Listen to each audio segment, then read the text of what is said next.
Halo kawan FH, selamat datang di FHUB Podcast, tempat berbincang, berdiskusi, dan menggali isu-isu hukum dan ilmu-ilmu hukum. Bersama saya kali ini Luhtiti Sari Lituhayu yang akan menemani teman-teman semua. Dan kali ini kita akan membahas topik yang sangat menarik, sangat penting dan sangat dekat dengan masyarakat dan kehidupan kita semua, yaitu kesadaran hukum. Nah, jadi buat kawan FH pernah nggak sih teman-teman merasa bingung ketika berhadapan dengan hal-hal yang berkaitan dengan hukum? Sebenarnya hukum itu apa? Mengapa kita harus sadar hukum? Untuk menjawab itu semua telah hadir bersama saya di sini narasumber spesial Bapak Lutfi Effendi SHM, dosen Hukum Administrasi Negara FHUB. Selamat pagi Bapak Lutfi. Selamat pagi. Selamat datang di FHUB Podcast Bapak. Bagaimana kabarnya hari ini? Alhamdulillah. Alhamdulillah. Jadi hari ini saya bersama dengan kawan FH, berikut juga teman-teman pendengar setia podcast FHUB di sini ingin berdiskusi dan belajar bersama Bapak berkaitan dengan kesadaran hukum di masyarakat. Jadi sebenarnya hukum itu apa, letaknya di mana, dan untuk apa sih hukum itu ada, seperti itu Bapak. Terima kasih. Ya, mungkin bisa langsung saja kita mulai dan menurut Bapak Lutfi Effendi sendiri, hukum ini sebenarnya apa, Bapak? Iya. Terima kasih waktu yang diberikan. Hukum itu sebenarnya kalau menurut saya pribadi, hukum itu peraturan. Peraturan itu ada di masyarakat. Oleh karena itu, hukum itu merupakan peraturan yang ada di masyarakat, dan masyarakat itu sangat kompleks, berlapis-lapis. Oleh karena itu, sangatlah banyak sekali peraturan di masyarakat. Dimanapun kita berada, di situ ada peraturan. Atau dimanapun kita berada, di situ ada hukum.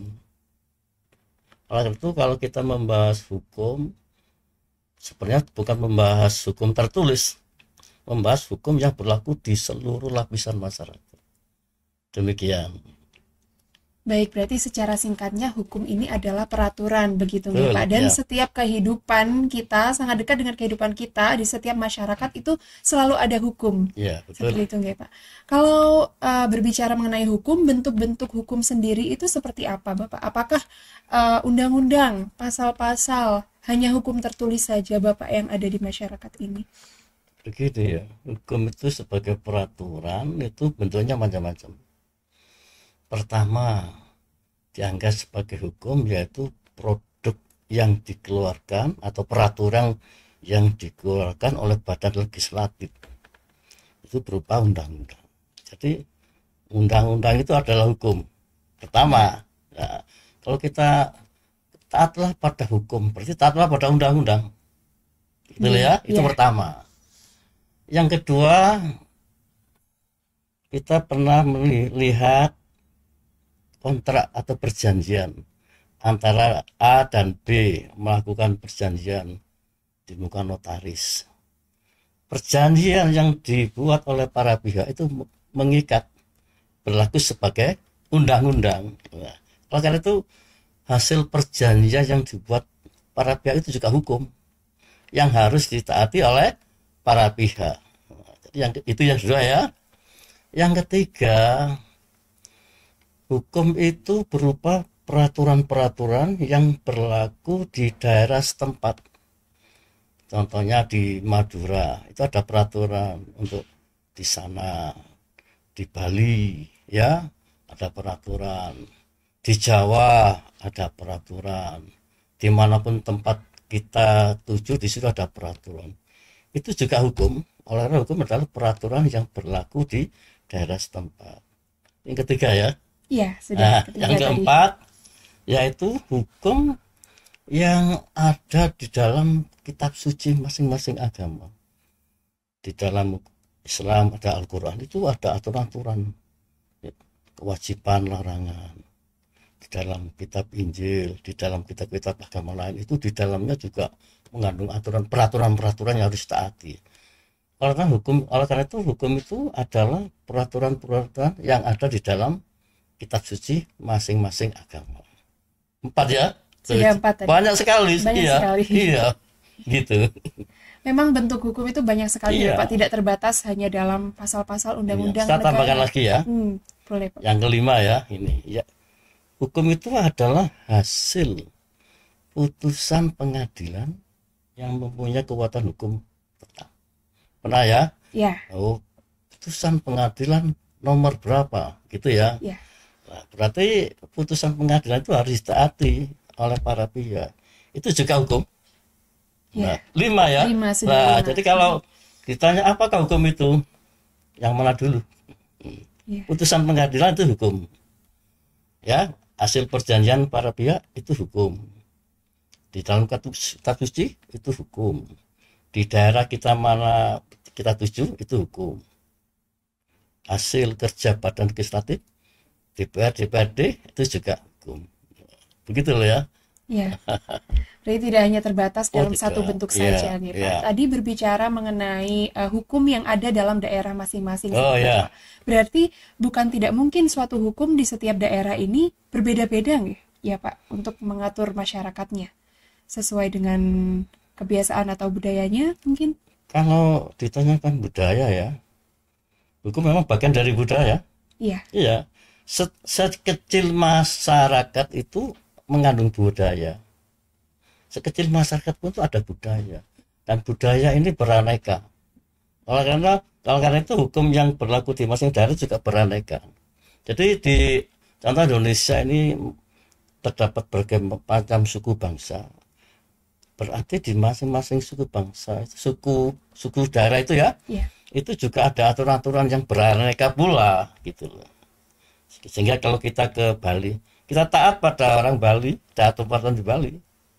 Kita ke suku Tengger ya, loh, harus taat di aturan setempat itu. Jawa sama begitu. Kita harus memperhatikan dan menghormati peraturan setempat ini. Jadi beraneka istilahnya. baik. Jadi memang Ya, beraneka ragam dan sesuai kebudayaan dan adat betul. masing-masing Ya, betul seperti ya itu itu. nih Bapak. Lalu untuk selanjutnya sebetulnya kedudukan hukum sendiri ini di mana Bapak dalam masyarakat, dalam kehidupan sehari-hari ini? Di Ya, mana letak hukum itu? kalau bicara kedudukan itu mengandung hak dan kewajiban. Kedudukan saya, posisi saya sebagai dosen. Ya, hak dan kewajiban saya sebagai dosen. Kalau saya pulang, saya sebagai orang tua, bapak, ada istri, ya saya harus kedudukan saya di rumah sebagai kepala rumah tangga. Ada istri, ada anak. Kebetulan saya itu sebagai ketua RW. Ketua RW juga Posisi Bapak. kedudukan saya di kampung, ya saya kepala wilayah di RW itu. Kebetulan saya di RW 4 Kelurahan Sukun. Lah gitu jadi ya. Lah kedudukan seseorang itu tergantung dia jadi apa gitu. Oleh karena itu kalau ditanyakan kedudukan hukum, kalau yang tadi saya katakan, hasil kerja badan legislatif, undang-undang, ya kedudukan hukum nasional. Kita harus taat pada Undang-Undang Nomor 1 Tahun 74 tentang perkawinan se-Indonesia. Kalau kita ditanyakan mengenai hukum sebagai hasil perjanjian, kontrak bank, ya ditaati ya sekitar situ, ya. Kita ke daerah masing-masing, ya harus taat pada peraturan itu. Kedudukannya itu jadi mempunyai wilayah sendiri-sendiri. Ada yang nasional, ada yang daerah. Begitu. Mempunyai wilayah masing-masing Iya, begitu iya. ya Pak. Oke, tadi hukum itu adalah peraturan gitu. Seperti bisa tertulis, bisa hukum Iya, kebiasaan tergantung dari bentuk-bentuk yang ada seperti itu Bapak. iya. Berarti apakah tujuan hukum ini hanya mengatur perilaku masyarakat saja atau lebih dari itu Bapak? Iya. Kalau ditanyakan tujuan hukum, pengamatan saya itu bahwa tujuan hukum itu terletak di berbagai macam aturan. Kita mengenal undang-undang lalu lintas. Tujuan hukum apa? Itu ada di undang-undang lalu lintas, disebutkan tujuannya apa. Kita mengenal yang tadi saya katakan hasil perjanjian dari perbankan umpamanya, ya kita tahu tujuannya perjanjian itu apa, mengarah ke bentuk hukum itu. Kita tadi sama kita ke daerah Bali, ke Tengger, Nah, di situ masing-masing peraturan setempat itu mempunyai tujuan-tujuan sendiri.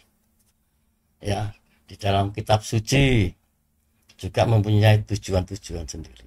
Tapi intinya secara umum tujuan hukum itu adalah menciptakan ketertiban. Undang-undang lalu lintas itu menciptakan ketertiban agar para pengendara itu mematuhi rambu-rambu lintas agar tertib, menciptakan keadilan, adil dalam membagi. Pemerintah itu membagi wilayah-wilayah tertentu menjadi daerah-daerah itu supaya menciptakan keadilan, memungut pajak antara siapa yang berpenghasilan tinggi, menengah dan bawah itu ada ukurannya, itu menciptakan keadilan. Dan juga ada menciptakan kebahagiaan. Contoh dalam undang-undang perkawinan, kalau aturan-aturan hubungan suami istri, anak itu ditaati, maka akan menciptakan kebahagiaan. Jadi tujuannya mengarah pada aturan-aturan atau peraturan yang saya sebutkan macam-macam tadi itu. Baik, Ya, mungkin kalau bisa saya simpulkan secara keseluruhan, hukum ini mengatur kehidupan masyarakat supaya tidak kacau seperti itu, ya, Bapak. secara umum gitu ya. Secara umum seperti itu. Ya, Dan itu berarti bahwa kita sebagai masyarakat wajib untuk mematuhi hukum itu sendiri dan ya, kita juga mengenal adanya istilah yang bernama sadar hukum. ya, Nah, untuk sadar hukum sendiri menurut Bapak Lutfi, ini apa Bapak? ya. Secara hukum ya. Iya, sadar Jadi secara hukum. hukum dari kata sadar dan hukum. Ya. Kalau saya buka kamus dan ilmu atau referensi itu ya, banyak arti sadar itu. Seperti seseorang pingsan, ya, masih bernapas, kemudian sadar ya, lah itu berarti dia hidup. Nah, berarti sadar artinya hidup. Nah, ada lagi begini, seseorang saya baru sadar bahwa persahabatan kita dulu itu sangat penting sehingga kita bisa bersaudara sampai sekarang. Loh, berarti sadar di sini berarti satu paham ya, baru tahu. Saya sadar bahwa ternyata persahabatan kita tuh tidak terputus sampai sekarang gitu ya, gitu loh. Sehingga menjadi sahabat ya, teman sejati lah gitu. Itu artinya sadar, arti itu baru mengetahui, baru paham ya gitu. Tapi yang dimaksud dengan sadar hukum di sini menurut saya itu ya, menciptakan sadar hukum itu tidak sama dengan mengobati orang pingsan menjadi menjadi hidup ya Hidup. gitu. Kalau menurut saya sadar hukum itu suatu proses yang berjalan, yang dimulai dari pertama pengetahuan dulu, mengetahui. Seorang itu mengetahui, oh ini rambu lalu lintas, tahu ya, oh ini dilarang seperti ada lampu merah itu, oh itu tahu dulu. Yang kedua, setelah tahu macam-macamnya, dia kedua prosesnya adalah paham, memahami. Ya contohnya di rambu lintas itu dia paham, oh kecepatannya segini itu artinya supaya tidak terjadi itu ya, persyaratan lalu lintas apapun dipenuhi, itu paham. Yang ketiga itu melaksanakan. Jadi tahap untuk sadar yang ketiga melaksanakan apa yang ditentukan oleh aturan itu. Dan yang keempat ya harus tanggung jawab. Jadi mulai pengetahuan, pemahaman, pelaksanaan, tanggung jawaban itu. Baru nanti kalau sudah selesai, nah itu barulah sadar hukum dalam arti peraturan yang dimaksud. Seperti saya sebutkan ada 5 macam itu. Ya. Jadi tidak gampang loh ya gitu. Kalau di sini dalam sadar hukum itu melibatkan karena peraturan ada yang mengatur, ada yang diatur. Nah, yang mengatur itu harus sadar juga, harus itu mengetahui, memahami, melaksanakan, tanggung jawab pengaturnya. Nah, yang diatur juga begitu, harus tahu aturan, jangan sampai dia menjawab saya tidak tahu aturan. Berarti sudah rantai untuk menjadi sadar terhambat. Harus tahu, paham, tahu dan pahamnya harus sosialisasi, ya, sosialisasi. Kemudian yang ketiga melaksanakan, seperti aturan-aturan tentang pajak ya dilaksanakan. Kemudian yang ketiga bertanggung jawab dalam arti kalau terjadi masalah ya dia harus mengerti tanggung jawabnya apa, baik untuk pengatur maupun yang diatur. Saya kira demikian untuk saya. Baik, jadi ada 4 kunci teman-teman dari sadar hukum itu sendiri. Yang pertama adalah mengetahui, paham, melaksanakan, dan yang terakhir adalah bertanggung jawab. Seperti itu Bapak? Betul, ya. Oke, jadi tidak hanya sebatas sadar hukum, mengetahui peraturan, mengetahui pasal-pasal, tidak sebatas itu. baru. Iya. Itu masih baru awal saja, seperti itu Bapak. Lalu untuk berarti dari sadar hukum sendiri ini bertujuan untuk menertibkan kehidupan masyarakat seperti itu ya Pak? Bisa secara umum begitu ya. Secara umum seperti itu. Iya. Lalu untuk letak dari sadar hukum ini sendiri itu di mana Bapak? Iya. Sadar hukum itu kan sifat ya. Sifat. Atau sikap ya. Iya. Ya berada pada diri masing-masing. Karena kita ini ada yang mengatur, pejabat ya. Ya, berarti sadar hukum itu harus dimiliki oleh para pejabat. Kita sebagai masyarakat harus juga sadar hukum. Nah, letaknya baik di pejabat maupun masyarakat itu. Kan pejabat itu bertingkat-tingkat ya. Bisa lurah, camat, dinas, wali kota, sampai presiden sana itu harus sadar hukum dulu ya. Masyarakat juga harus mengimbangi begitu. Contoh begini ya, contoh yang ringan. Kalau seseorang mau mengurus surat, contohnya surat untuk apa? Ini surat izin mengemudi. Nah, itu. Si pemohon ini juga harus mengetahui loh. SIM itu apa? Harus tahu dulu. SIM itu begini. Paham aturannya bagaimana? Syaratnya bagaimana? Nah, gitu. Jadi ketika dia mengajukan permohonan tidak nol, ya dia harus paham, tahu dan paham. SIM A itu begini, SIM C itu begini. Nah, persyaratannya harus dilakukan, harus cek kesehatan, ya, cek keterampilan, ya, harus dilaksanakan. Dan dia juga harus bertanggung jawab terhadap apa yang telah dilakukan itu. Oleh karena itu, pemohon harus mengetahui, harus memahami, harus melaksanakan dan bertanggung jawab tentang aturan itu. Apalagi pejabat yang berwenang menerbitkan, ya, apa yang diminta itu juga harus sadar juga lah, gitu. Jadi kesadaran hukum itu baik dimiliki atau berada pada pejabat maupun berada pada masyarakat. Jangan sampai pejabatnya kurang paham, maaf ya, saya bilang kurang sadar enak ya. Kan tidak semua pejabat paham ya, baru belajar gitu. Sebaiknya pejabat itu harus lebih dulu tahu, paham, melaksanakan, tanggung jawab. Kalau masyarakat bisa lah sambil ngurus lama-lama bisa ya gitu ya. Ya, jadi berlaku untuk seluruh pihak begitu Bapak. Jadi kalau misalnya berbicara tentang undang-undang, berarti badan legislatif, pihak pembuat dan juga masyarakat juga harus sama-sama paham. Seperti itu. Iya. Baik, kalau selanjutnya Bapak, apakah ada syarat-syarat yang harus dilakukan untuk mencapai sadar hukum ini sendiri Bapak? Iya.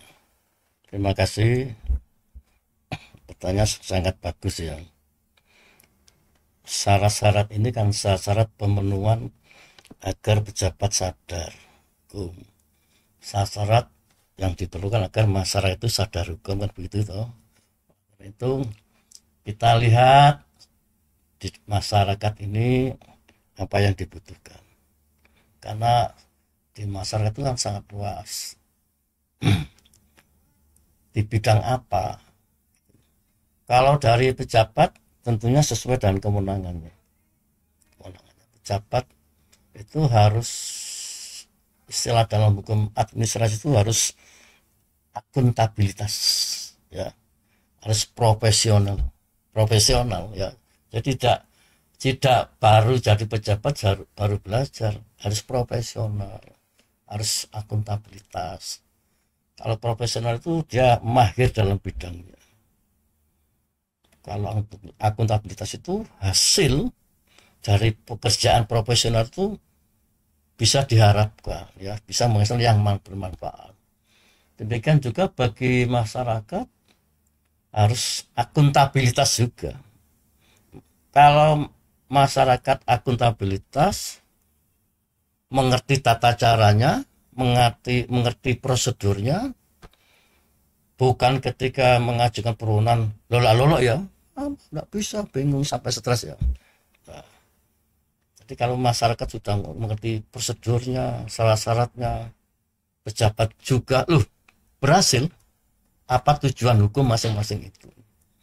Oleh itu bagi masyarakat, karena masyarakat ini bukan pekerja kantor ya, hidup di berbagai macam bidang, perlu dilakukan sosialisasi tentang apa gitu, melalui lembaga-lembaga masyarakat, bisa melalui kelurahan ya, mengadakan atau mengundang perwakilan masyarakat untuk pelatihan atau sosialisasi bidang apa gitu. Itu perlu, karena kalau tanpa gitu masyarakat tidak tahu, apalagi tidak paham ya mesti. Tapi kalau masyarakat diberitahu melalui sosialisasi dari kelurahan saya, karena mewakili masyarakat berbagai macam RT RW, tentunya masyarakat itu akan dalam pribadinya sudah mempunyai bekal pengetahuan dan pemahaman.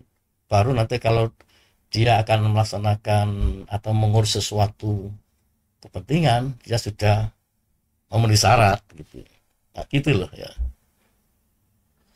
Baik, jadi tadi salah satu kata kuncinya adalah akuntabilitas. Betul, ya. Seperti itu ya Bapak, dari pembuat peraturan maupun juga pelaksananya yang masyarakat luas, juga ya. Dan tadi Bapak juga berbicara mengenai sosialisasi yang diadakan oleh lembaga-lembaga dalam rangka memberitahu masyarakat, karena mengetahui dan paham adalah dua kunci juga dalam sadar hukum. Dalam proses mencapai sadar hukum ini, apakah masih ada hambatan atau tantangan yang dihadapi ya Bapak? Mungkin dalam proses sosialisasi itu atau yang lainnya? Iya. Selama ini yang saya amati ya, hambatan itu berada pertama di waktu. Karena pejabat itu waktu bekerjanya kan pagi, ya. Sedangkan masyarakat yang mau diberi sosialisasi itu pada waktu pagi itu bekerja. Nah, ini sulit mendatangkan. Ya. Kalau mengundang hari Sabtu, pejabat itu libur. Nah, masyarakat ada waktu. Nah, ini loh. Jadi menyesuaikan salah, cari waktu yang tepat agar sosialisasi ini bisa berhasil. Gitu. Kalau mengenai tempat, saya kira kan contoh ya, lembaga kelurahan itu dekat, saya kira tidak masalah. Kecuali daerah-daerah pedalaman ya, yang sulit terjangkau ya, tempat juga masalah. Gitu. Mau menuju ke tempat aja begitu sulit karena medan ya. Tapi kalau di perkotaan mengenai tempat saya kira tidak masalah ya gitu. Itu loh. Jadi mengenai waktu, iya, mengenai waktu diundang dia kerja. Kalau dia datang meninggal pekerjaan, potong bayaran, lah gitu. Jadi harus menyesuaikan waktu yang tepat. Yang kedua itu tempat ya, nah itu. Ya sudahlah, saya kira itu, yang lain-lainnya bisa diatur ya. Gitu. Ya, berarti selama pelaksanaannya untuk tantangan dan hambatannya lebih kepada teknis saja ya Bapak, untuk waktu dan tempat saja. Kalau untuk pelaksanaannya oke dan lancar-lancar saja seperti itu ya Bapak. Baik, mungkin terakhir dari Ya. saya Bapak, menurut saya pengen tahu harapan dari Pak Lutfi sendiri kepada masyarakat luas Ya. maupun lingkungan sekitar terkait dengan sadar hukum ini. Mengingat bahwa tidak seluruh masyarakat ini paham dan Iya. paham betul atau sadar betul akan adanya hukum-hukum yang mengatur seperti itu. Ya. Harapan saya sebagai masyarakat ya, Iya, masyarakat setempat ya, hendaklah mengetahui dan paham tentang aturan setempat. Kemudian yang kedua, masyarakat di perkotaan ataupun dimanapun yang melakukan perjanjian hendaklah mengetahui dan paham serta mentaati isi perjanjian itu. Kemudian bagi masyarakat yang luas ya, atau berkenaan dengan peraturan-peraturan yang sifatnya undang-undang, ya hendaklah mengetahui, memahami isi dari undang-undang itu. Kita ini kan nampaknya seperti cuek ya, baru kalau menghadapi permasalahan itu baru paham, baru tahu, baru paham. Belajarlah tentang peraturan-peraturan yang saya sebutkan tadi itu ya. Khususnya kita sebagai orang yang beragama, bacalah kitab suci karena di situ mengandung peraturan-peraturan untuk hidup dan kehidupan manusia. Ya, jangan mengetahui, memahami isi dari kitab suci itu. Sehingga kita tahu bahwa hidup dan kehidupan kita itu juga diatur melalui kitab suci gitu. Dan peraturan-peraturan lain, sehingga sebenarnya kita itu terikat ya dengan berbagai peraturan-peraturan. Demikian ya harapan saya, semua masyarakat dalam tingkat apapun mengetahui, paham ya. Bagi pelaksana, laksanakan dengan baik dan bertanggung jawab apa yang telah diembankan pada pejabat itu. Demikian harapan saya. baik, terima Ya. kasih Bapak Lutfi. Jadi memang saya setuju tadi Bapak. Kita memang harus membaca dan mempelajari terlebih dahulu, bukan ketika sudah ketemu konflik, sudah ketemu masalah, baru kita belajar. Jadi Ya. mending dari sebelumnya kita memang harus paham seperti itu teman-teman. Oke, dari diskusi kali ini kita bisa simpulkan teman-teman, jadi ada 4 kunci dari sadar hukum itu sendiri. Yang pertama, mengetahui hukum, paham tentang hukum, melaksanakan hukum, dan yang terakhir adalah bertanggung jawab. Dan tidak lupa juga kedua belah pihak antara pembuat peraturan, pembuat hukum itu sendiri dan juga masyarakat juga harus mengetahui, paham, melaksanakan, dan bertanggung jawab. Harus sama-sama akuntabilitas tadi, betul Bapak Ya. kata kuncinya seperti itu. Oke, terima kasih kepada Bapak Lutfi Effendi karena telah hadir di FOB Podcast kali ini. Semoga diskusi ini menambah wawasan kita semua dan membuat kita sadar hukum tentunya untuk semuanya. Dan semoga di kesempatan lainnya kita bisa berdiskusi lagi ya Bapak, Insya Allah untuk ya. belajar bersama dan Mari, ya, berbincang-bincang tentang ilmu-ilmu hukum yang lain. Ya, siap. Oke, kawan FH, jangan lupa untuk terus mengikuti episode-episode berikutnya dengan isu-isu hukum lainnya yang tidak kalah menarik. Jangan lupa untuk like, subscribe, dan komen di channel YouTube ini. Saya Lutiti Sarilituhayu, pamit undur diri. Terima kasih dan sampai jumpa.